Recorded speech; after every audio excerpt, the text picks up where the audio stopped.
to learn from me today is that I know what you need to have other people here. Yeah. So you have me working for you. I am a Canadian-trained physician.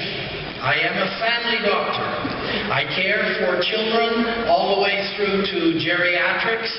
I have worked in emergency rooms. I have had a clinic for 25 years.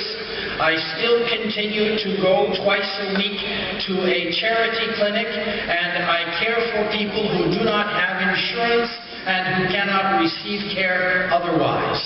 So I love to touch patients and to be in contact with them. But 5 years ago, I came to a point of decision about whether I would continue to practice full-time or whether I would dedicate most of my time to speaking to large groups of people about the basic principles of health, supplementation, exercise, and why it was important for them to take charge of their own health. I decided that I could do more good by speaking to large groups of people than by seeing people one by one in my clinic. And so I stopped working as a clinician, and I began to talk to people like I am speaking to you today.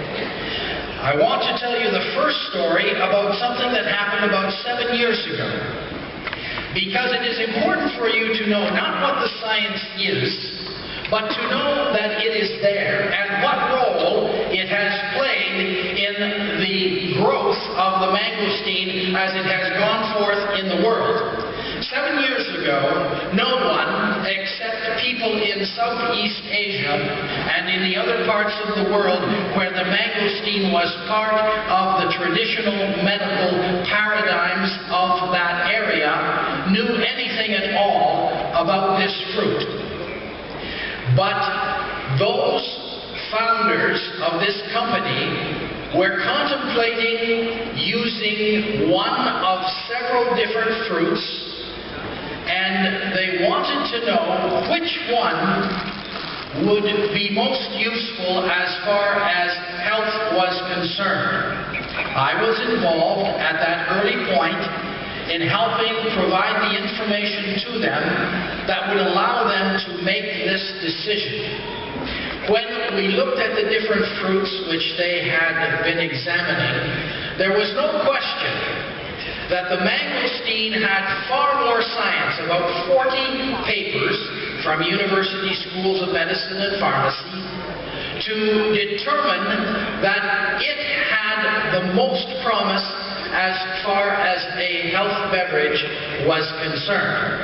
Now, knowing that, I, with my partner, Dr. David Morton, who is a professor of medicine at the University of Utah School of Medicine in America, traveled to Thailand. We purchased mangosteen in the marketplace, and we went back to our hotel room where we had a movie camera.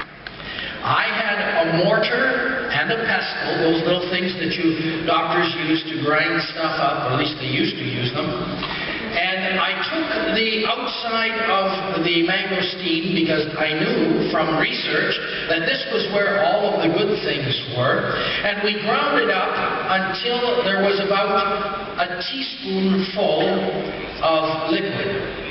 Then, while David operated the camera, I took the spoon and I put it in my mouth.